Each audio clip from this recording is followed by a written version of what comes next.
somebody talks about the same thing that I'm a lot. In the perfect world, we could have. Yeah, we didn't coordinate, and so it's like, I got two things easy. You're curious about how No, I'm done. I'm good. I'm all right. This is a nice turnout. Very nice turn. You guys good? Yeah. Mine might be a little longer than I thought. So mine might be a little longer. Great, for sure. What's that? Mhm.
Oh, me too. I do thank you.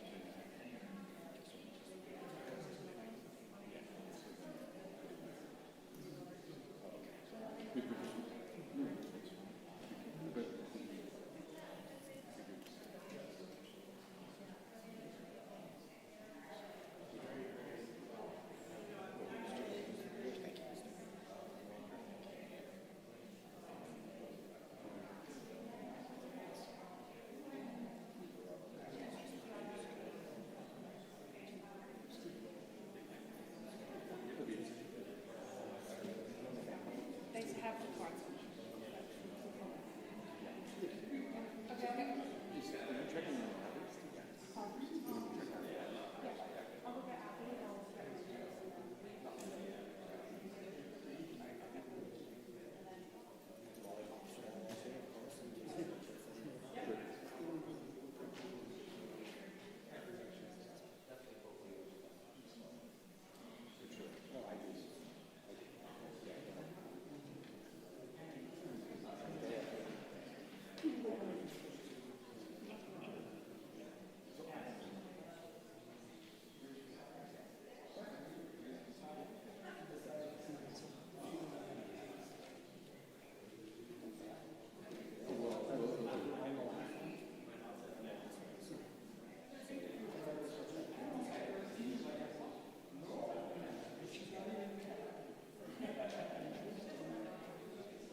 Okay.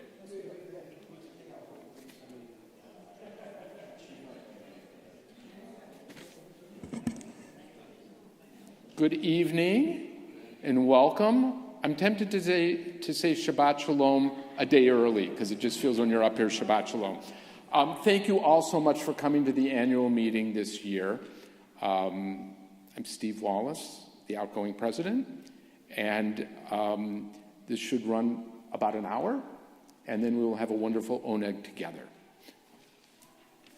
So I'm going to introduce our senior rabbi, Noah Chertkov, to give us an invocation. Thank you so much. Thanks, Steve. Please rise.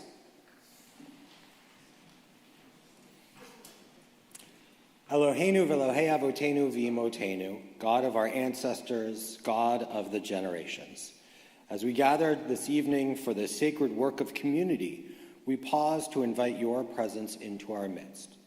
We give thanks for the gift of this congregation, for the strength of our shared purpose, and for the trust placed in us to lead, to serve, and to care for one another. May this meeting be more than procedural. May it be purposeful. May we not only review what has been, but lift our eyes to what could be. May we listen with open hearts and speak with clarity and compassion and make space for both memory and vision. Guide us with wisdom, strengthen us with humility, remind us that each voice matters and that each decision we make is part of something larger and something sacred. Bless our outgoing leaders with a deep sense of fulfillment, and bless those stepping into new roles with courage, with patience, and with joy. And bless all of us together as we continue to build a congregation rooted in Torah, in justice, in kindness, and in peace. Ken Yehi Ratzon, may it be your will, and may we be worthy of the tasks before us. And let us say, Amen.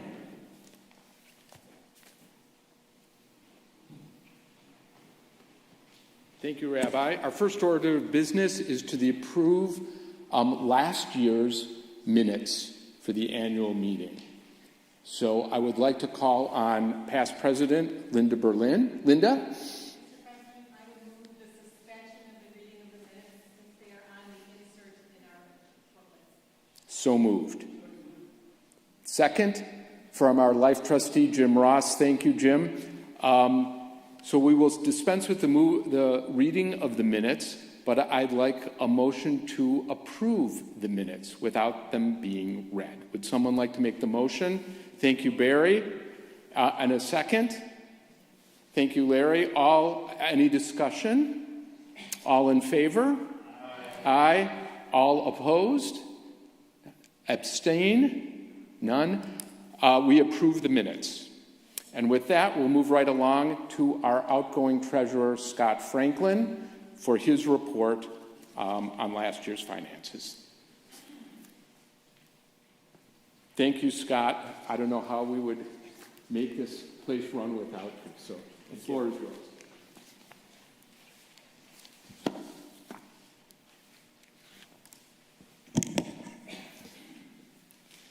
Good evening. For those of you who don't know me, I'm Scott Franklin, a lifelong member of Congregation Shalom, and for the last 12 years, our congregation's treasurer. With the expected approval of a slate of officers in a few minutes, I am pleased to present what is my final report before handing over the checkbooks and account passwords to Stanton Abramson. Now, while our rabbis lead us in studying the fourth book of the Torah, Numbers, I have helped our lay leadership and senior staff in studying the synagogue's financial numbers. Tonight, I'd like to briefly share some of these numbers with you for the upcoming fiscal year, which runs from July 1st through June 30th of 2026, and update you on some other pertinent information. This year was a year of rethinking. Our executive director, Ryan Poulet, tinkered with various operational plans to provide full access to temple staff and services while managing security costs. We brought new ideas and staff to the temple kitchen, which has allowed us to enjoy tastier onegs, dinners, and other events while lowering our costs for such activities. Ryan has used other staffing changes to build out a team that is best able to address the needs of all congregants. We have implemented building security improvements that will be mostly paid for by State of Wisconsin grant money. We will continue to examine our security needs, especially now that the Milwaukee Jewish Federation has created a freestanding agency dedicated to supporting security oversight for the greater Wisconsin Jewish community. With the departure of our cantor last summer, we embraced the opportunity to reimagine how spiritual and celebratory music is presented here at Shalom. We all expect that the incoming cantoral soloist Megan Guterman will be a fresh voice at Shalom for years to come. And remember, Cantor Emerita Berman began as Shalom's cantoral soloist decades ago. As Ryan settled into his role and made positive changes without doing things just for the sake of change, we have learned how we can improve financial oversight and the budget process. Ryan, along with insight from myself, Temple President Steve Wallace, Vice President of Finance David Arnstein, and others, critically reviewed all areas of income and expense in order to come up with a revenue and spending plan that meets our needs. For the current fiscal year through May, some sources of revenue have been lower than budgeted. A couple big items included this year's security fee was line itemed on our annual commitment statements last July. Unfortunately, this did not bring in as much funding as we had hoped for, and so we have adjusted our methodology for the upcoming 2025-2026 budget cycle. However, our primary concern has been lower than budgeted philanthropic contributions to our operating account. We believe that with the focus paid to the initial steps of our capital campaign for building improvements, we were distracted from cultivating donors to help with our current spending needs. We would love to reduce our reliance on annual commitment dollars by identifying additional sources of unrestricted donations. For those interested in planned giving via estate plans or perhaps a lifetime gift out of an IRA account, please reach out to Ryan or a member of the executive committee for more information. We also have various temple funds accepting directed donations, including our Greatest Needs Fund, which allows us to focus money where it is needed the most. For the current 2024-2025 budget year, we held the annual commitment obligations the same as last year, or the prior year. But we did implement that $180 per family security fee. For the upcoming 2025-2026 budget cycle, we have applied a modest 3% increase to the annual commitment schedule and have reworked the security fee to apply it more equitably across the membership categories. So rather than it being a flat fee per family unit, it will now be roughly 5% of your annual commitment amount. This effectively lowers the cost to a significant portion of our congregation. And as a reminder, this fee is intended to cover most, but not all, of our security costs. We have done our best to control expenses in the current inflationary environment and have been able to maintain our core congregational staffing with caring individuals.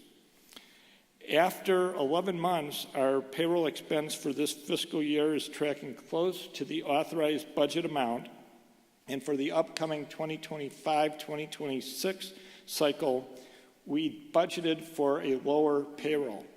None of us, especially my 12 years, can remember us doing this to the extent we have it planned for this year. Unplanned building repairs continue to occur, and you may have noticed our foyer, our portico out front. So we have to address these needs as they happen and without being able to budget for them in advance. Our physical plant at most of our physical plant is well older than 30 years, and there are expensive needs to be repaired, updated, etc., regardless of what might happen of our future capital improvement campaign. One expense that unfortunately continues to trend higher is security. Our budget this year was for about $157,000 of costs, and we have already spent $160,000 through 11 months to maintain the peace and safety of the sanctuary, school, and building. And last year we spent about $130,000. So while controlling expenses is certainly part of the process, the most important element of the congregation is maintaining and serving our membership. We still remain the largest and strongest Reformed synagogue in the state. And while the numbers do fluctuate monthly as families join or leave for various reasons, as of the end of May, we have about 820 families in our congregational family.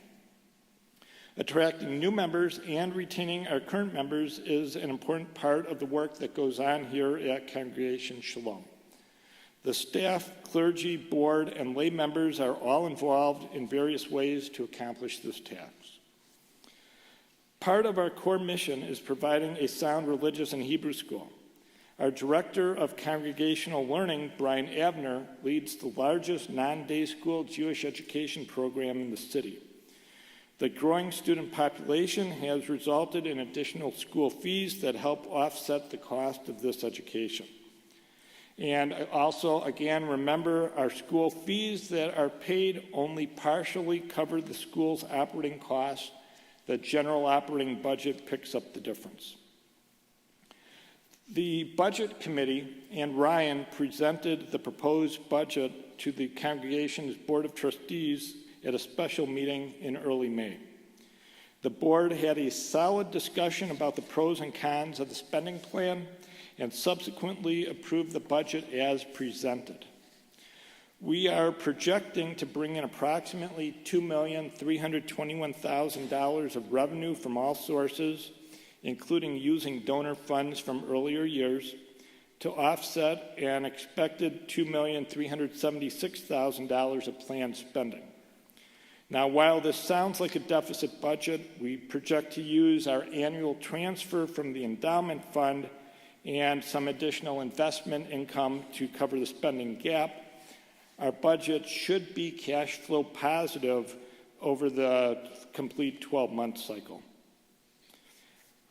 As you can see from the pie chart on page 12 in your pamphlet, our annual commitment revenues continue to be about 3/4 of the expected inflow. And we anticipate and hope for development efforts that will bring in considerable additional funding. Also on page 12 is a pie chart of our major expense categories. As always, the bulk of spending is on salaries, administration, and physical plant expenses. We are planning a decrease in overall security expenses as we work to make security staffing more efficient without reducing building access. And as I mentioned, our payroll expense will hopefully be lower so that we can net office changes and salary expenses, salary increases for our dedicated employees. And if you notice in the booklet, we mention our URJ RMAC dues, and those are the dues Shalom pays to the Union for Reform Judaism to further that organization's leadership of the Reform movement. When I first joined the Temple Board 15 years ago, this expense was well over $100,000 annually, and I have whittled it down to about $18,000 a year. Despite the increase in the baseline annual commitment schedule that I mentioned a few moments ago, we understand that the economy is not faring as best it could at the moment. If any congregant has personal financial concerns, please feel free to discuss your situation confidentially with Executive Director Ryan Poulet. While overall operating costs continue to rise, as I've mentioned, and even though the overall budget calls for lower administrative and payroll spending, I want to point out that if you were to take Shalom's overall total cost to serve our congregants and divide this amount by the number of member families, the per family share of this cost is about $2,900 per family.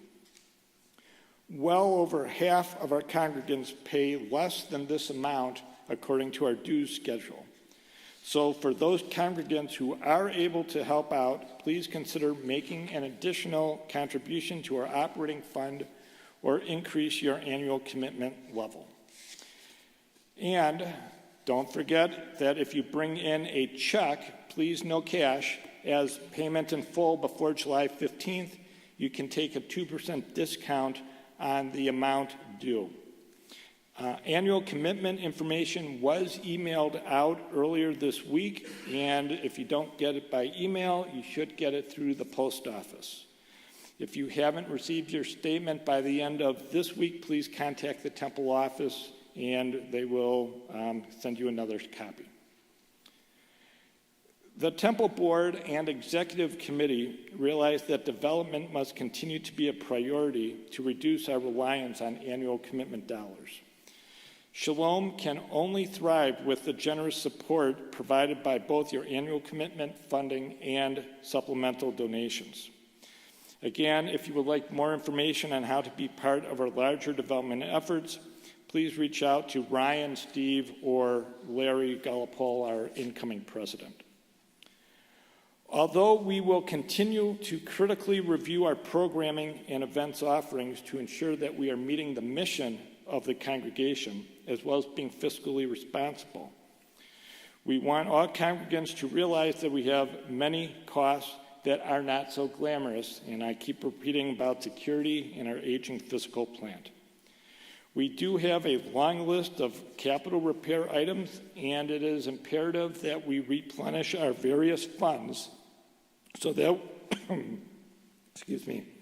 so that we can address the next round of these needs.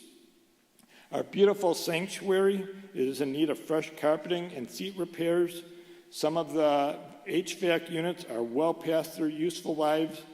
We have roofing issues throughout the building, and the list goes on. Any and all contributions will be greatly appreciated, especially if you would like to give to the building maintenance fund. Again, please contact any of the executive committee members for more information. I would like to personally thank all the members of our clergy, professional staff, the executive committee, and the full board for their efforts this past year, and for allowing me to serve as treasurer and as a board member before that. And to you, our fellow congregants, all of us on the Board of Trustees and the Executive Committee greatly appreciate your past commitment to and involvement with Congregation Shalom.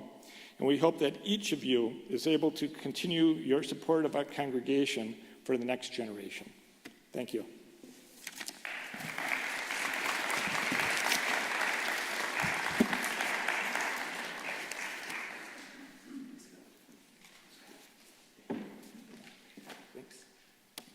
It's a tough act to follow.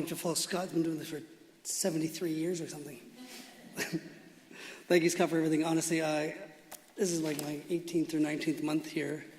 I don't know what I would have done without somebody like Scott here to help through the financial part, because he was so instrumental in all parts of it. So, thank you. All right, with deep gratitude, I present this year's report for me to say how last year I spoke about change and how it was coming and how we were preparing for it and how we'd embrace it together.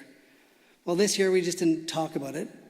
We actually lived it. There was lots of change, and I'm sure everybody thought like we hit some speed bumps, but none of us thought we'd catch some air in some of the parts that we hit with the change. But besides that, we did some really, really fun things. I don't know if everybody paid attention on your way in, but the tables that represented when you came in were the programs from the first day last year all the way to the end of this fiscal year. So every one of those programs happened in this building, thankfully to the generous donations that everybody does and the value that we try to add to everybody's membership. So on your way out, make sure you take a look at all the amazing things that we did this year to kind of enjoy all the fun that we had. Our mission here is like to be a warm, welcoming, inclusive Reformed synagogue. And as a team this year, we talked about it at every meeting. It's part of our values. It's part of our introduction to every single meeting. and we try to make every decision based on our vision and our actual mission of the actual synagogue. And frequently we'd be asking each other, does this program make sense? Does it actually fit into our vision, and does it actually fit into our mission? Like, we made sure that everything was actually going to tie into everything we did, because finances, as Scott has pointed out, they're finite. Like, we don't have an unlimited amount, and we have to be really, careful stewards of the money that we are given. So we made sure that at every meeting that we discussed, where do we go from here?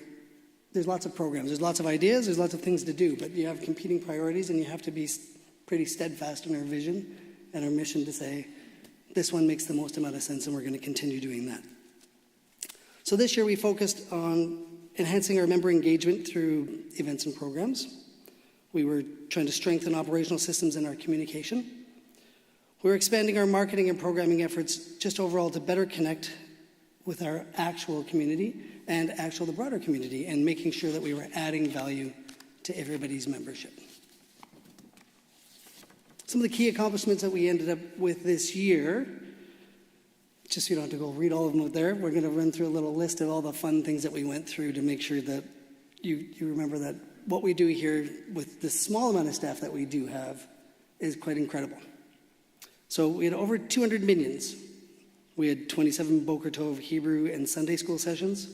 We had 63 Hebrew sessions. We had 3 Yizkor services. That all helps sustain our spiritual rhythm and educational consistency. Life cycle events, we had 22 students became bar mitzvah. And if you guys have some free time, I see some adult bar mitzvah students that we're going to get here on Saturday. That's going to be fantastic. Thanks to Rick Paler's hard work and the rest of the clergy staff. We also had about 152 bar mitzvah tutoring sessions.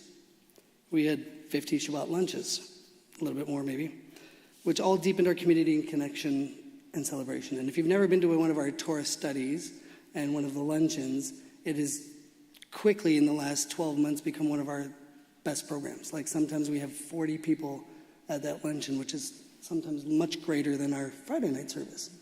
So it's a great group to come and see. Social action, we did 12 months of chickens for St. Ben's. Thank you to all those people that were able to cook some chickens, drop them off, and do the delivery system that we feed. I think Sharon shared with me about 3,000 people get fed over the course of the year, which is fantastic, and a lot to do with our help and support. Membership-wise, we welcomed 17 new units, and which doesn't seem like a crazy amount, but on average before we were under 10 a year, and now we're up to about 17. So 1 a month, a little bit more, is pretty good for us, and that brought us up to about 2,765 people on our registry for our CRM, and then about 809 total units. So we're working a lot on trying to clean up our database and bring us up to speed on everywhere we're at with that. So that's going to help us continue growth and have a bigger piece of vibrancy in our community. Adding new people to the pool is always fun. Hopefully you feel the same way about me bringing all the change coming into the pool. But facilities, we completed a grant this year that gave us $150,000. Big thanks to Amy helping me through this wonderful grant that strengthened our security of the overall plant. So we added ballistic resistant glass around the perimeter of the facility. We added 24 new high definition cameras, and then we added a PA system and, sorry Dan, I know, the telephone system that we are still working on to make work fully functionally to make it a little bit safer for everybody in general. We keep on continuing to do more things with security, whether it's playing with timing or hours or how the building is run in general, whether that's giving staff laptops so that we can keep the expenses down so we don't have to have security all the time in the building, because in this century we need to be able to work remotely so that we don't have to always man the building with a guard, so staff can work from home to keep the cost down. Like Scott said, the first year after October 7th was about 180,000. We got down to 157. This year we're hopefully going to get it down to like 111. So we keep on continuously trying to be like good stewards of that money to bring down the cost as much as we can. Communications-wise, we really try to streamline our internal workflows for events and promoting stuff. If anybody's been to one of our amazing events, the highlight of the year was probably Rabbi Noah's bar mitzvah, where we launched our catering program, which we do in-house now, that we're able to do all of life cycle events. So we're now doing shivas, we do bar mitzvahs in order to turn the kitchen into a little bit of a profit center so that we don't always have just that as an expense. And obviously, membership sometimes has its privileges, and that's the point. If, as a member here, you get an added value of a really low cost to spend catering here because your membership is subsidizing the whole program. So our goal is to add value, reduce the costs, and give you some wonderful food that hopefully everybody will come and have a little bit of food after at the all night. Financial overview, I won't go into too much detail because Scott, you did a fantastic job as usual. I learned something every time he even reads the report now. So, like I said, the biggest goal this year was to really get a hone on our expenses and see where we were and see where we could try to make dollars go a little bit further on every single program. I say the kitchen did a lot of things because, we do a Torah lunch, which is subsidized by some very generous donors. But the food that we use for other events, it gets streamlined into the lunch, it gets streamlined into later on in the week. If we have a program or if we have anything, the purchasing is all happening early, and then we use that to spread out for multiple programs versus like one program if it was a catering service that we were paying for individually. Challenges and some of the lessons we learned this year was like we had a lot of staff transition. We had key staff turnover and change just because of the way business works nowadays. And I think we did a really good job of, transitioning new roles into old roles and then merging things. And we use the example sometimes of saying like, sometimes here it was like, you're trying to put on your shoe in the morning, but, David Arnstein has my shoelaces and Scott has the shoe and I have the sock. And then we all have to get it on together at one point while getting it a little more efficient is like one staff member could have actually done the whole part. They could have put their shoes on and laced them up themselves. So we're trying to streamline as many processes as we can to make sure that we are doing things as efficiently with the staff that we have. Our strategic focus for this coming year, one of our guiding principles is going to be continuous improvement. We really want to evaluate and refine our systems, programs, and communication to better serve our members. If anybody's known me for a little bit of time, it's everything, whether it's playing tennis, whether it's doing anything, everything to me is about a 1% improvement. If you can improve on everything we do every single day, we'll get better and better. And then by the end of the year, you look at it and you're like, wow, we just really did a tremendous amount of things. If anybody takes a look at our marketing stuff, a year and a bit ago, it was much different than it is now. Every day we try to improve that communication to everybody. We're going to continue to invest in security. Our technology, some of it is aging, some of it's kind of getting there, but we're really trying to make sure that we're investing where we can, like whether it was laptops, the new phone system through the grant so that we could do a little bit more upkeep. Hopefully in this next year, you'll see a mobile app that kind of goes through with Shul Cloud and ways that we can actually communicate with everybody a little bit more efficiently and better. So we're looking forward to that. And then we're also looking for new ways to increase the value of our membership overall. We want everybody to be able to feel like when you're here and what you're paying for is worthwhile. That you're not just, getting, it's not a transactional thing, that you're getting some community, it feels worthwhile, that your money's well spent and that it's guarded for and that it's actually worthwhile to give us or to donate that money to us. So we appreciate all of that for all of you. Finally, no report would be complete without recognizing the incredible team that makes Congregation Shalom run with our heart. Hopefully now some humor as you guys will hear us laughing through the hallways and a lot of hustle as people run through the building sometimes trying to get something done, which is a lot of fun. To Kevin and Jacob, our maintenance duo. I'm sure a lot of people are familiar with Kevin and Jacob. They are the nicest humans. They're always willing to help, always have a smile on their face. Just want to say thank you guys for keeping the building standing tall. It's always running smoothly. Long before anybody gets here, these guys are usually here cleaning the facility, painting the facility, redoing an office. They help with catering. They do every part of the job, which is amazing. And we wouldn't be able to do that without them. And they're usually here long after everybody else is gone as well. To Missy and Chad in the kitchen, your meals nourish more than just our bodies. They bring warmth and community to every gathering. Thank you both for your dedication to our congregants, to their bellies, and to our souls. It's been really good to have all the food in the building, watching everybody enjoy stuff. Steve's always stealing some sort of food in his pocket and taking it home with him. So it's great to kind of see that everybody's enjoying that. To John, who's doing our sound tech right now, my first 3 months here was rough trying to figure out this complicated sound system. It was really difficult to try to figure out how all the technology worked, what the Zoom accounts were. He has been amazing. Like, he used to work in our kitchen, and then I found out he went to school for tech, and now he does all of our stuff. So he's fantastic. When it comes to high voltage, he comes in and does all the sound checks, make sure all the microphones are working. He has presets for us. So thank you, John, for being so diligent at your job as a part-time worker here. He's extremely dedicated, and we really appreciate that. To Laurel, in our finance department with Meredith, thank you guys both for making numbers make sense here and trying to get me through all the tough times with everything and making sure that we can put forward a better budget this year. It's been great. As anybody knows Laurel, she's had a really tough year, but always smiling and has one of the greatest laughs in the building. So if you have time to go chat with her, it's always a great person to go and sit and talk with.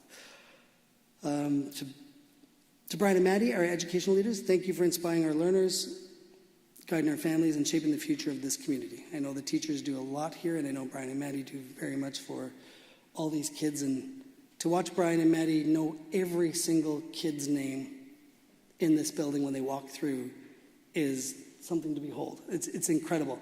I can barely remember Rabbi Noah's name sometimes, but they know everybody's names, and it's actually quite wonderful to see.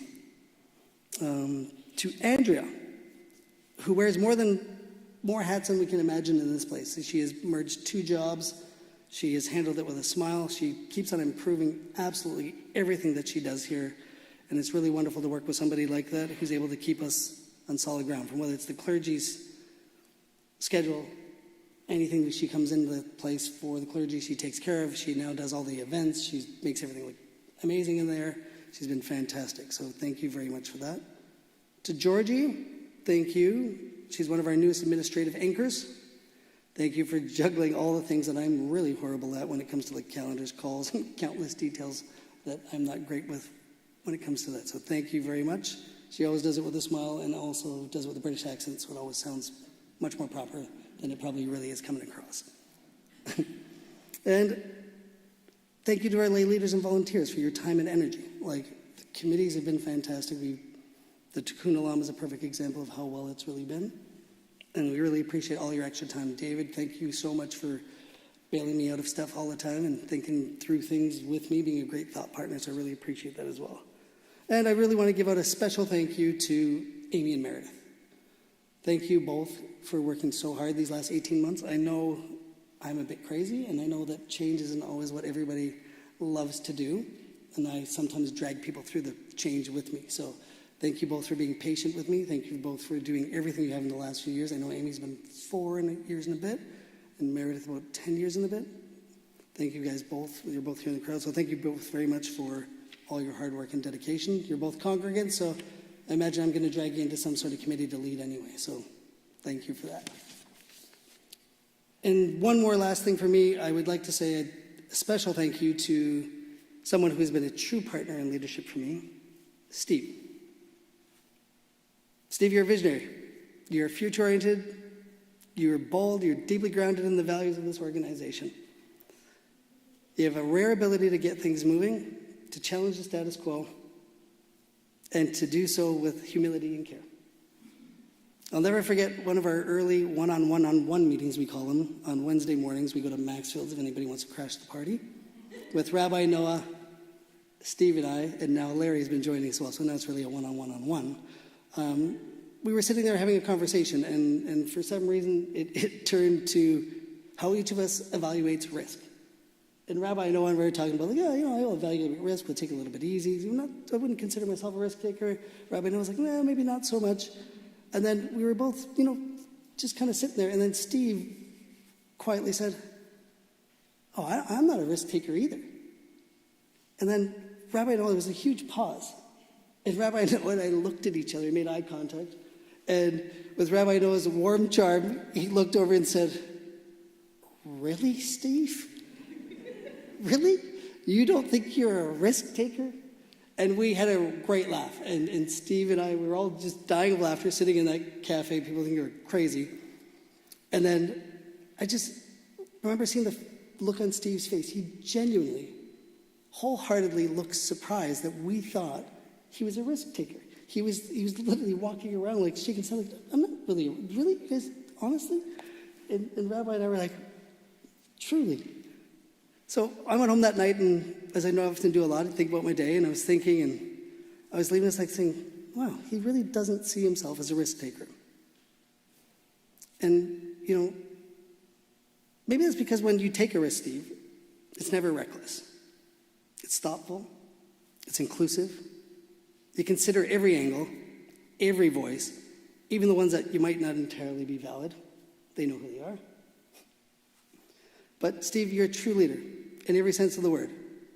You often say, get curious, not furious.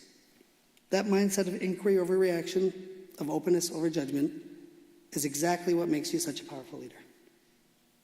I've seen this approach time and again in your leadership, especially in moments of tension or uncertainty. You lead with calm, with curiosity, and with care. I'm going to mess up a word here, but it's okay. In Jewish tradition, this reflects the value of anava, humility. True leadership, as you've shown, is not about ego or control, but about listening, learning, and lifting others up. You embody that spirit in everything you do. On behalf of the entire congregation, thank you for your extraordinary leadership over the past, 24 months now, and beyond. And for me, thank you personally for believing in me when it was taking a risk to get me into this position. So thank you for challenging me and walking this path with me. Here's to another year of growth, connection, and shared purpose. I know that you're only a phone call away, and I think you have a key to my office, and you're there more than I am. So thank you, everybody from the congregation as well, all the lady leadership, Rabbi Noah, and all the clergy and all the staff. I couldn't do any of this without any of you, so thank you guys very much for making this year really successful in my mind.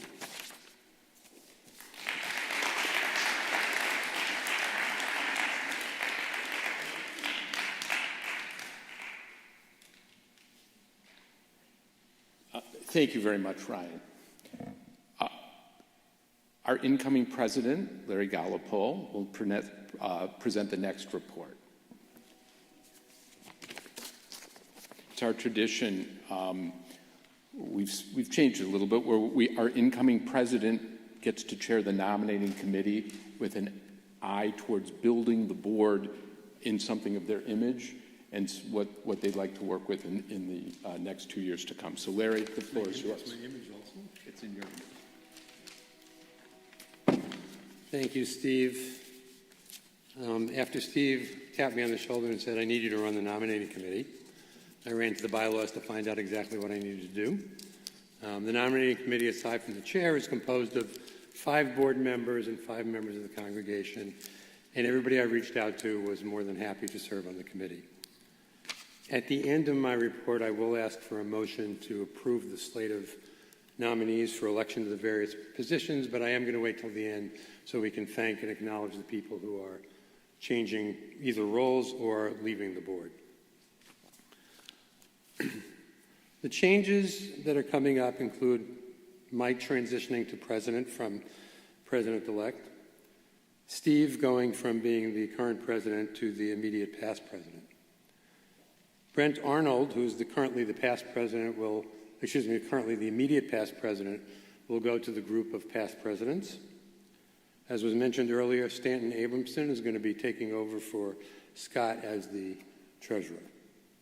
Michael Gilbert has moved from the Board of Trustees to the Executive Committee as a vice president. We have 4 new trustees who we're looking forward to working with and have graciously agreed to serve in the role. They would be Shai Wise, Marta Giggle, Nicole Dermer, and Jeff Peck. Members continuing on the Executive Committee include Matt Honigman, who is the secretary, the vice presidents David Arnstein, Carrie Altman, and Susie Rosengarten. Trustees who are continuing in their roles include Matt Siegel, Roger Karp, Barb Halpin, Liz Sumner, Rick Paler, Jennifer Gilbert, Andrea Lieber-Cox, Ari Domnitz, Jenny Movrich, Margot Berger, and Jay Blankenship. Past presidents who are continuing in the role of past president include Linda Berlin, Sylvan Liebman, Ben Merens, and Steve Meyerson. Continuing as lifetime trustees are Jim Ross, Aaron Goodstein, and Nancy Kennedy Barnett. The endowment board will continue with Darren Goldstein, Jess Henriksen, who is going to be the new chair of the endowment board, Stephen Isaacson, and Gabriel Marks. On behalf of the entire congregation, we extend our heartfelt thanks to the following individuals who have selflessly given their time, their energy, and their wisdom to Congregation Shalom. Past President Barry Goldman, Vice President Carrie Bilski, Treasurer Scott Franklin, whose record of 12 years as treasurer will probably never be broken. There are other people who've been on the board in various capacities for longer, but not as in charge of the money. Trustees Charlie Goodman and Samantha Abramson are finishing their service, and the endowment committee chair Adam Peck is also finishing his. If there are no questions, I'll ask somebody to bring up a motion to approve the slate of nominees. Thank you, Scott. Is anyone going to second that motion? Amber, probably you. Is there any questions or discussion? If not, by show of hands, we'll ask for all those who are in favor of approving the slate of nominees. Any opposed? Any abstentions? In that case, the slate of nominees is elected. Thank all of you and welcome to your service at Congregation Shalom. And thank you so much to all of you who are giving up your service, but will be available for Shalom as needed. Thank you.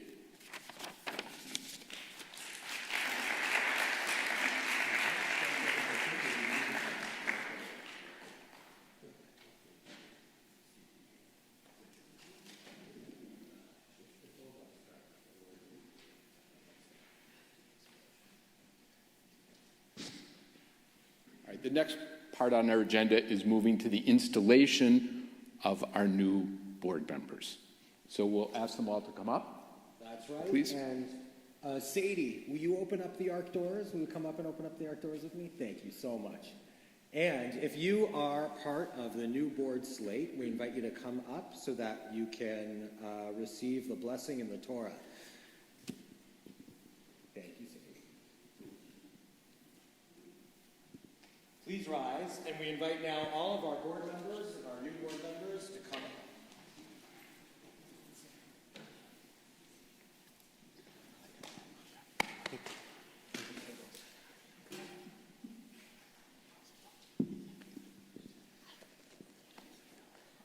So this has become a tradition at Shalom that as our board stands together, that we talk a little bit about the Torah and its weight. When our B'nai Mitzvah students often carry the Torah for the first time, it's usually with Rabbi Abby, one of the first things that they ask us is it heavy? Right? Do you get that question a lot? It's always that question, is it heavy? And whenever they ask that question, is the Torah heavy, I start to think about the story of our people. From the Torah's writing on Sinai, how it's been passed from generation to generation, from Moses to Joshua to the judges and then the prophets to the people of the great assembly, and then on through entering into the land of Israel and into exile in Babylonia and back to Israel and beyond, after the Roman conquering of Israel, and then out into the diaspora again through moments of exaltation and moments of tribulation, from times in which we were in the ghettos and times in which we were in the shtetl, all through moments of exile, the idea of the Spanish Inquisition, on to the moments of modern degradation through the pogroms, the Holocaust, to the modern state of Israel, to the founding of Congregation Shalom. The Torah has been bared by leaders in our communities for generations. And they've managed to carry it through fire, through water, through trials, but also through moments of great glory. So when our young people ask me, is the Torah heavy? I say, yes. The Torah is very heavy. But when we stand with community, when we stand with extraordinary leaders like all of you, then I'm going to give you the same answer that I give to our B'nai Mitzvah students. Yes, the Torah is heavy, but when you stand together with a community, we'll help you hold it up. Each one of you is going to hold this Torah for just a moment and then pass it to the next, so each of us can feel the weight of that Torah, but we also know that you are holding it together as leadership, and I know that you will cherish it.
Now, Larry, if you would hold it.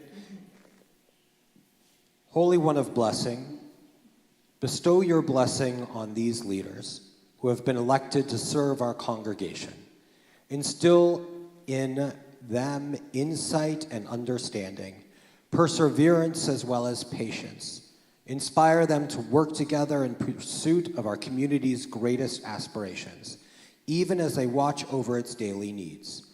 Oh God, we are thankful for the dedication and giving spirit that bring these individuals before you, prepared to devote their energies to your service and to the benefit of us all. Grant success to their endeavors and help them to lead us in the pursuit of our sacred mission. And now we invoke upon you the ancient blessings of our tradition. Rabbi Abby, if you would join me. Yivarechecha Adonai v'yishmerecha. May God bless you and keep you. Ya'er Adonai panav elecha v'chuneka. May God shine God's light upon you and be gracious to you. Yisa Adonai panav elecha v'yasem lecha shalom. May God always smile upon you and bless you with God's choicest of blessings, the blessing of wholeness, the blessing of peace, the blessing of shalom. And let us say, Amen.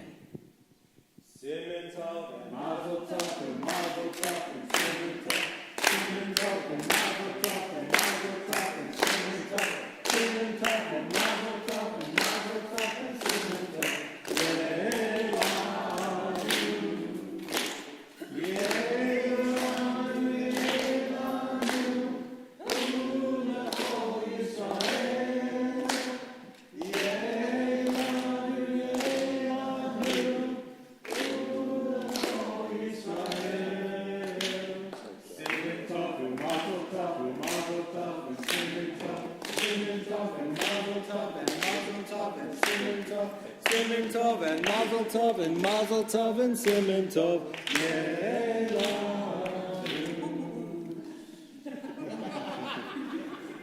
Well, Mazel Tov, everyone. And what we were saying was Simen Tov and Mazel Tov, that this is a moment of good fortune. Yehei lanu, upon us, upon all of Israel.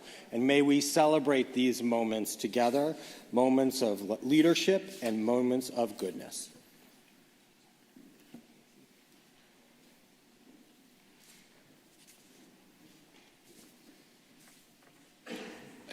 Once upon a time, my father bought a hat, this actual hat, during an epic European trip with his two college buddies, Dick Kahn and Larry Polachek. Some of you might know. Back in the summer of 1957, following their graduation from UW-Madison. When they reached the Trevi Fountain in Rome, they saw two beggars. One had a crucifix next to his hat, and the other had a Star of David next to his hat. Now, the fellow with the cross, his hat was overflowing with bills and coins, And the Jewish fella, nothing, bupkis. A kindly priest approached the man with the Star of David, and he said, "My friend, you're in Rome. It's a Catholic city. It's the city of the Pope, the Holy See. No one's going to give you anything. In fact, people will see you and they'll probably donate more to this fellow over here with the sign of the cross." And the Jewish beggar turns to his fellow and he goes, "Hey, Moish, look who's trying to teach the Mandelstam brothers about marketing."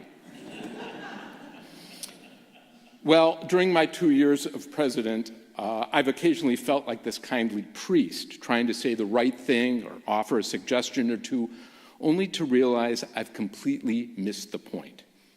But of some things, at least I'm certain. One of them is I'm delighted that Larry Gollopol will serve as our new president. Larry committed to this role many months ago, which allowed for a smooth and a thoughtful transition. Larry, thank you. And Gailey, thank you very much for sharing Larry with the congregation. I can also confirm that it's been an honor to work alongside each and every member of our executive committee and the full board of trustees and our campaign and feasibility task forces in particular, and all our lay leaders. Thank you all. I'm deeply grateful to Adam Peck, who's stepping down from chairing our endowment committee after long years of service. He's going on to serve as chair of the REP, just going to show that Shalom people are leaders in every facet of life. I want to also extend a heartfelt appreciation to Bunny Cohn, who's lovingly run our gift shop for many, many years. And a most profound thank you to Scott Franklin, our dedicated treasurer whose wisdom and institutional memory I relied on every single week. What else do I know? Here at Shalom, we engage with others and with our community. And a beautiful example is our collaboration with Fox Point Lutheran Church in hosting the ONG Youth Tutoring Program led by Matt Honigman and Sandy Paler. I also know that I get up every morning and greet the responsibilities of Temple President with a smile on my face and a song in my heart, because I get to work closely with two singularly talented individuals, Ryan Poulet and Rabbi Noah. Your friendship, your support, your skills, and your good cheer mean the world to me, so thank you both very, very much. And finally, the support of my wife, Linda Benfield, made this term of service a joy. Thank you very much, Linda. And to give full credit, my brother Jonathan is the author of the Get Curious, Not Furious moniker, and it's served me in good stead for decades. So thank you, Jonathan. You know, it's never been easy to be a Jew, and now it is ever more dangerous. The threats come not just from without, but sometimes from within our own community. As Reformed Jews in Milwaukee, our large and open tent, our commitment to pluralism, progress, and social justice, our unrelenting efforts to engage with, to change and improve the modern world are sometimes viewed as threatening by those with a more constricted view of Judaism. There's a short story by Nathan Englander that I greatly enjoy. It's called What We Talk About When We Talk About Anne Frank, in which a deeply traditional Jew argues that interfaith marriage, not the Holocaust, is the greatest threat to the Jewish continuity. And I'm so proud that under Rabbi Noah, Shalom embraces the complexity, the color, and the nuanced plurality of modern life. I'm proud we open our arms to interfaith families. We celebrate same-sex couples, seekers, outsiders, not as guests, but as equals. Indeed, of the 613 mitzvot in the Torah, the commandment repeated most often, 36 times, is v'ahavtem et hager, you shall love the stranger. Now, I understand this to be an admonition to love the outsider, the stranger in a strange land, the person embarking on a journey that in the fullness of time may or may not lead to formal conversion to Judaism. Here at Shalom, we take this to heart. We have welcomed non-Jewish partners onto our board of trustees. We welcome those who seek, not because we want them to convert, but because we are commanded 36 times in the Torah to engage with those who are different from ourselves. those who vote differently, who love differently, who worship differently, or not at all. Our world is not tidy. And to the contrary, we're not afraid of change. We know that embracing change is the very reason Judaism has endured. In the Torah, Ruth, a Moabite, a people viewed with hostility by the ancient Israelites, becomes not just accepted, but essential. She becomes essential to the community's future as the great-grandmother of King David. As Sarah Friedman Ader writes about Ruth, her outsider perspective became a source of renewal. Her successful integration depended on a community willing to expand its understanding of belonging. So integration within a community is key. Ruth chooses to join the Jewish people, but her successful integration depends not only on her ability to adapt to Jewish custom, but on a Jewish community willing to expand its understanding of what it means to be Jewish and what it means to fully welcome an outsider. The people of Bethlehem could have kept Ruth perpetually at the margins, tolerated, welcomed, but never truly embraced. Instead, they recognized in her character and commitment something essential to their own future. The story of Ruth invites us to broaden our understanding of who can contribute to our tribe, and we welcome those who, if not formally Jewish, are Jewish adjacent. The narrative of Ruth reminds us that the Jewish community has always depended on our ability to integrate new voices, even unfamiliar voices, while maintaining core values. This, to me, is the essence of Reform Judaism. And that's why Milwaukee, the state of Wisconsin, the entire world needs a vibrant Reform Jewish voice, a voice that speaks to the community within these walls and without. That voice is Congregation Shalom. Yesterday, our Board of Trustees unanimously endorsed a $13 million capital campaign to, among other items, replace our educational wing, a structure that's well beyond its useful life, and God willing, we'll get some new chairs in the sanctuary. This campaign is not just about bricks and mortar, it's about mission, value, vision, it's about securing the future of Shalom, not as a luxury, but as a necessity. It's about atid, the Hebrew word for future. Why now? Because when the world grows darker, Jews do what we've always done. We strengthen the institutions that sustain us, and we gather our family around us. Shalom sustains us, but mere survival is not enough. The Jewish imperative is always to look forward, to invest in what comes next. What comes next? We must extend our congregational family, and this family requires community spaces where children sing, learn, and question, where teens feel safe and seen, where interfaith families find true belonging, where seniors find companionship, feel honored and embraced. And your response to this vision of community has been extraordinary. When our feasibility consultants told us to expect a 5 to 7% response rate to a recent congregational survey, you delivered 27%. 27%. This tells me that you believe in this sacred endeavor. So here's my ask. Be bold, be generous, be relentless.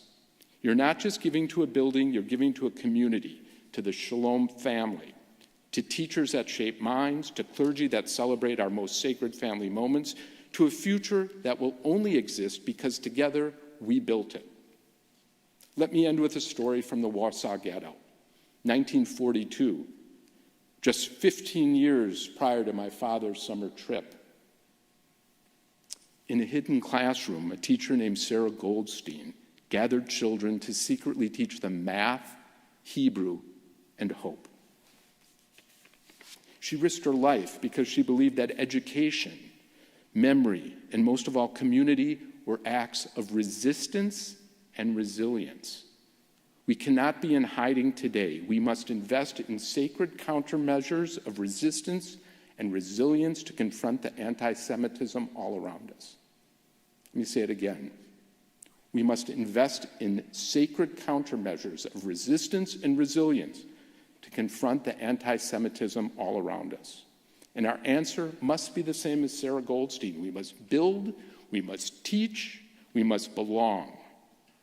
Let us remember the words of Tal Shoham, an October 7th hostage who was released earlier this year. What has saved the Jewish people time and again, he asked? It's not just prayer, it's action. Be bold, be creative, be relentless. That's our mission, that's our call. Let's build the future of Congregation Shalom together, not because it's easy, but because it's sacred. Thank you very much for the honor of serving as your president.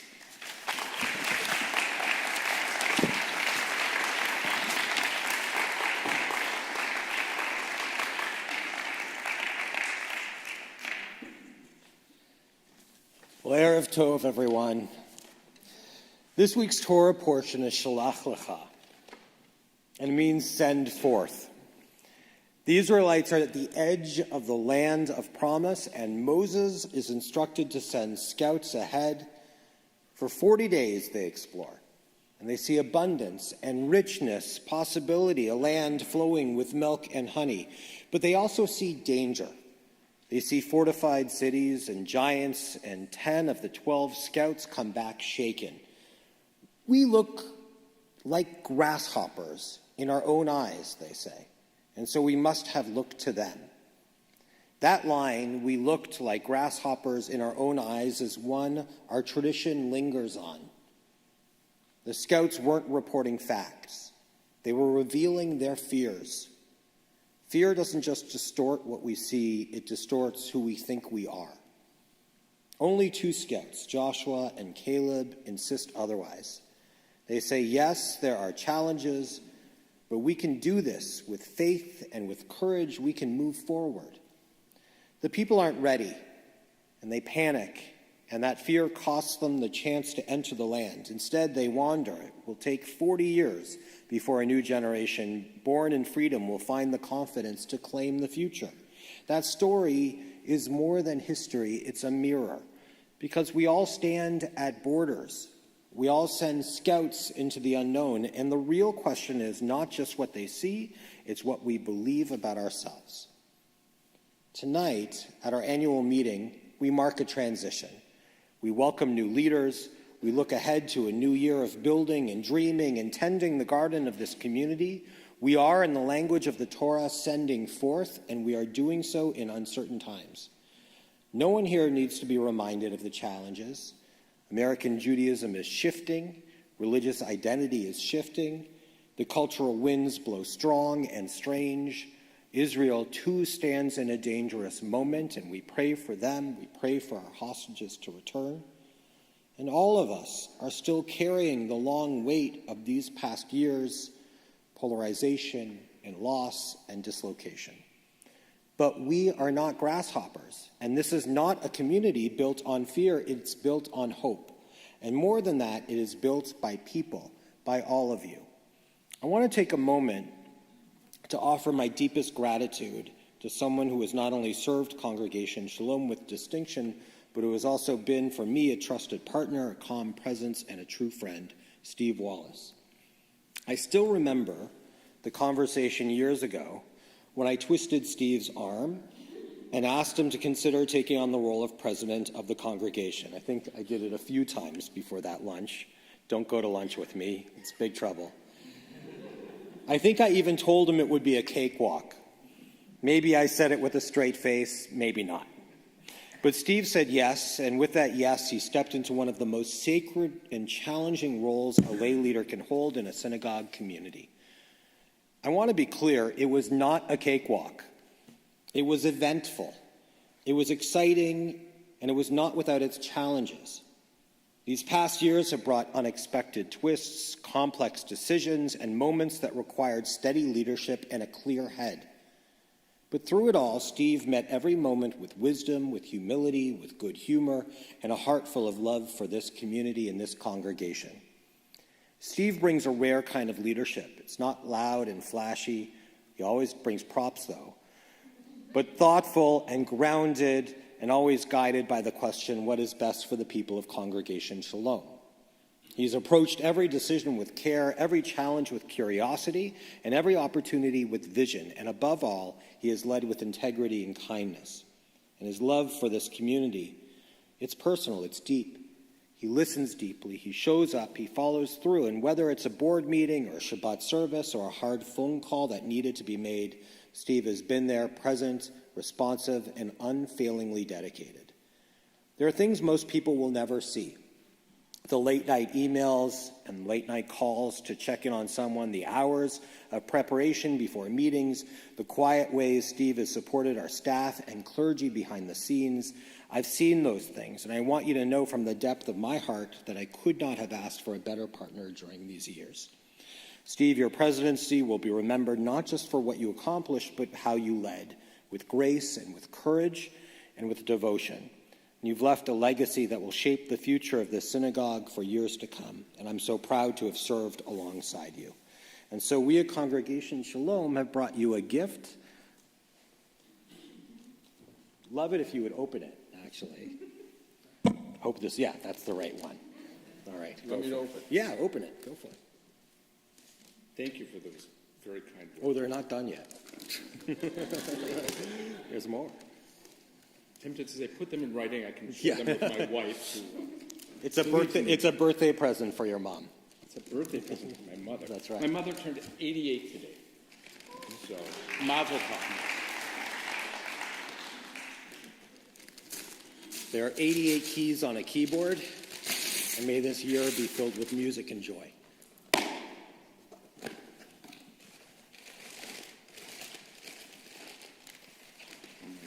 We did a good job of rapping. Very good job of rapping. And this is lovely.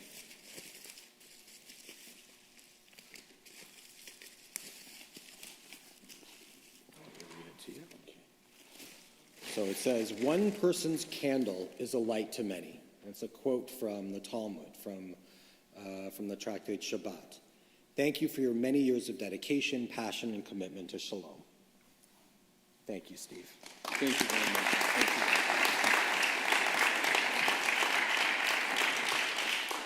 So on behalf of our entire congregation, thank you for your leadership and partnership in your heart. May you go forward from this role with a deep sense of fulfillment and pride, and may you continue to be a source of strength and wisdom for all of us at Congregation Shalom. Thanks, Steve. Rabbi, thank you. And now, as we turn the page and look to the next chapter in the life of our congregation, I want to take a moment to share my gratitude and my excitement for someone whose leadership journey has already blessed this community in so many ways, Larry Gollipel. Larry's arm is still sore from when I twisted it months ago now to take on the presidency of Congregation Shalom, but the truth is Larry has been saying yes to this community for years. Quietly, consistently, thoughtfully, whether on the board, on the executive committee, or in one of the many other roles he's embraced, including the prayerful ones. Larry has led with a steady hand and a deep heart. He's brought his gifts to every corner of our congregational life, and his work with Gili on our Voices for Justice Committee has been nothing short of transformative. His voice on the JCRC has represented Shalom with clarity and conviction. His guidance in board deliberations has always been marked by balance and depth and a strong moral compass. Larry doesn't speak to be heard. He speaks when it matters, and when he does, people listen. He's a leader who doesn't seek attention. He seeks alignment with our values and with our mission, with our vision for the future. He listens deeply. He takes the time to understand before offering an opinion, and he treats others with dignity and care. And he never forgets the bigger picture, that everything we do here is in service of the Jewish community that is compassionate, vibrant, inclusive, and rooted in purpose. The next chapter of leadership will bring its own challenges, as it always does. But I can tell you without hesitation that we are in excellent hands. Larry steps into this role not because it's easy, but because it matters. He has the right temperament, the right experience, and most of all, the right heart to guide us forward. Larry, I'm so excited to embark on this journey with you. I'm grateful for your friendship, your wisdom, and your commitment. Together with this community beside us, I know we can dream big and plan wisely and move with confidence into the future that waits And I very much look forward to continued breakfasts with you and Ryan. Steve, you can come too from time to time. So thank you for saying yes, and thank you for leading, and welcome to this sacred role. I also want to take a moment to thank someone who has served this congregation with extraordinary dedication, skill, and heart, our treasurer, our past treasurer now. I guess those are sweet words, Scott Franklin. Now, I've lost count of how many times we had to suspend the bylaws to keep Scott in this role a little longer. Does anybody know? How many times did we suspend the bylaws? I don't know. And every single time, it was worth it. Scott has been far more than a treasurer. He's been a guardian of our mission, a quiet steward of our values, and one of the most consistent and trusted voices at our leadership table.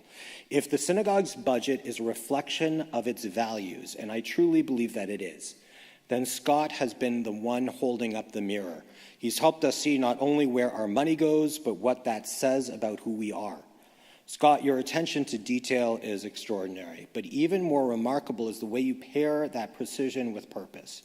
You care not just about the numbers, but about what those numbers mean, how they support our teachers, how they make space for prayer and music, how they ensure our building is safe and welcoming, how they reflect our commitments to social justice, to inclusion, to learning, and to one another. There's a beautiful expression inscribed on the gift that we are about to give you, so get ready to come up. And I'll say more about that in a moment. But there's another phrase I return to often. A synagogue's budget is a moral document. And for years, you've helped us make sure that ours told the right story, that it was honest, compassionate, thoughtful, and true. So thank you, Scott, for everything and for your insight and your persistence and patience, your faithfulness. Thank you for the spreadsheets and the spreadsheets behind the spreadsheets. Thank you for making sure we stayed grounded and for helping us dream responsibly. You've given so much to our community, and we are deeply grateful. And we have a gift for you, and we hope it brings you joy knowing you've served with integrity and helped shape a congregation that is strong and stable and ready for the future. All right, you need to open this one too. Thank you.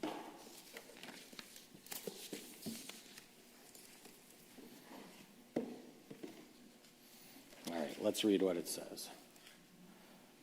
So it says, Ein Kemach, Ein Torah. If there is no sustenance, there can be no Torah.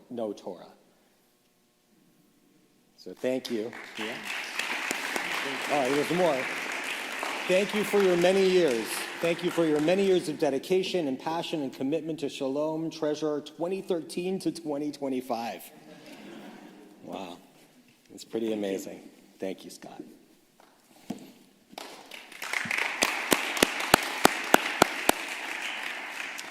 So I want to offer a thank you to the many people, seen and unseen, who make the life of Congregation Shalom possible.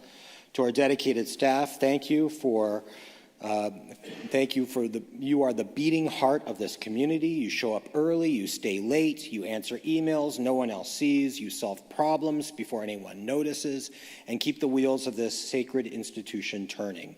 Whether you're preparing the building or leading a class, comforting someone in crisis, managing logistics, or making sure a Shabbat service runs smoothly, your work matters. It is holy work.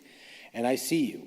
I also want to give a particular thank you to Amy Kahn and Meredith, who have been such amazing members of our staff, community, and our congregational community. The two of you feel Shalom in your bones. You've given of yourself to this place in ways that very few can know. And I want you to know how much I treasure the connection we have and the connection you have to each member of our community. You deserve all of our thanks. And thank you for serving our community and our congregation.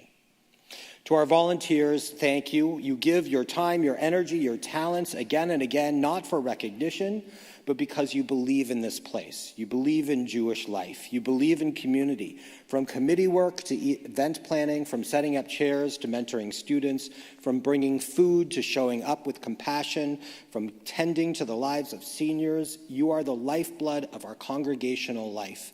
This is not a congregation that simply hires people to get things done. This is a community that must continue to roll up its sleeves and do the hard work together. It's easy to admire the finished product, a beautiful service or a fantastic program, a well-run school, a successful event, but behind all of it are the human beings who care deeply and give generously of themselves. And to each of you, thank you for your dedication, your partnership, and your love of Shalom. I believe in Congregation Shalom because I believe in the people who give it shape. I believe in our lay leaders and our professional staff led by Ryan, an extraordinary partner. I believe in our members and our children in the vision we carry together. Our founders believed too. They planted when the future was not yet visible in the shadow of the Holocaust as the state of Israel was just beginning, and they dug deep. With every shovel of earth, they laid the foundation for a synagogue that would become a home. They couldn't know what would grow, but they trusted that something would. That same spirit is what brings us here tonight. It is not fear, not despair, but hope. And not the soft kind of hope, the kind that gets its hands dirty, the kind that digs and tends and repairs and renews. And like I said in my Rosh Hashanah sermon, that is what it means, as Steve also pointed out, to be an Atid people, a people oriented towards the future. So let me ask you, what seeds will you plant this year? Will you join a committee or volunteer for something new? Will you support a new family in our community or reach out to someone you haven't seen in a while? Will you make time for prayer, for learning, for justice, or for joy? It doesn't need to be big. Seeds are small, but they change everything. Rabbi Jonathan Sacks of blessed memory once wrote, "It is no small thing to be a Jew. Each of us carries with us the hopes of 100 generations, of our ancestors, and the destiny of generations not yet born." Responsibility, he reminds us, travels in both directions. Tonight we look back with gratitude and we thank those who have served this community so faithfully, those completing board terms, those stepping into new ones, and those who support behind the scenes without titles or fanfare. You're the roots of this congregation. And we look forward with courage, with faith, with shovels in our hands, because this is what we do. We plant, even when the winds blow, even when we will not see the harvest, even when the world around us seems like a wilderness. We plant anyway. May this night strengthen our resolve, may it renew our vision, and may it remind us that we do not journey alone. We are part of something greater, a covenant, a community, a promise stretching across generations.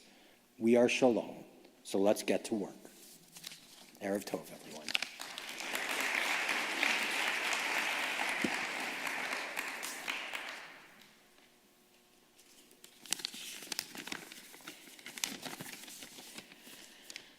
As we conclude our meeting, I'd like to just take a moment to call everyone's attention to the two quotations that are written up on the walls in the front of our sanctuary.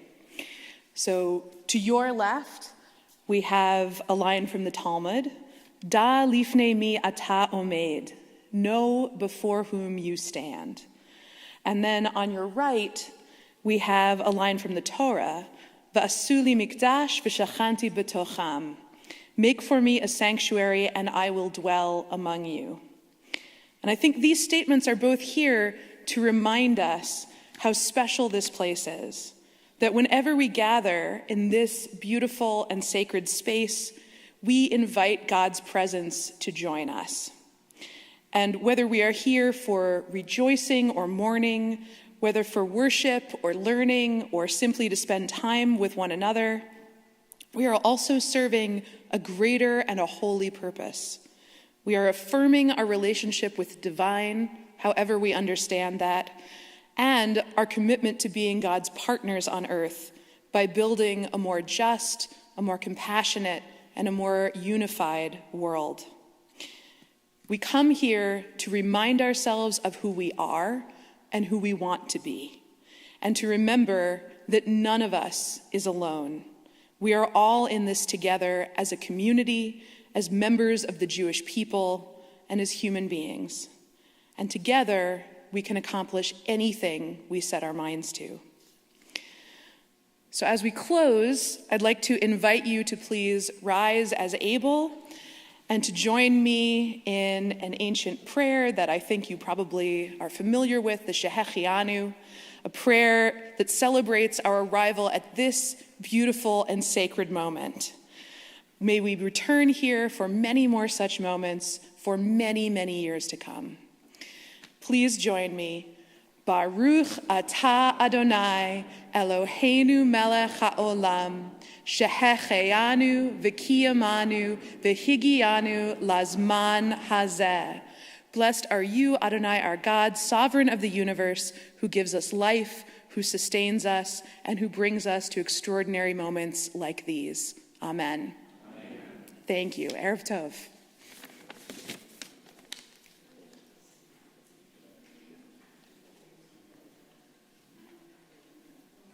Thank you to everybody who spoke and for all the kind words you had for so many people in this room.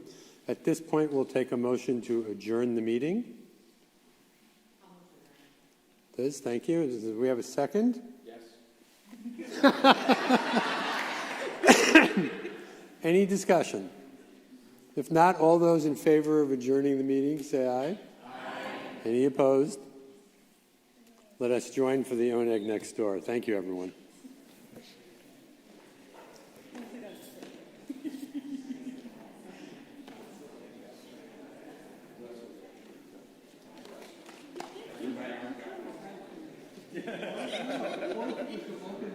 I know, it was something. It was something. That's true.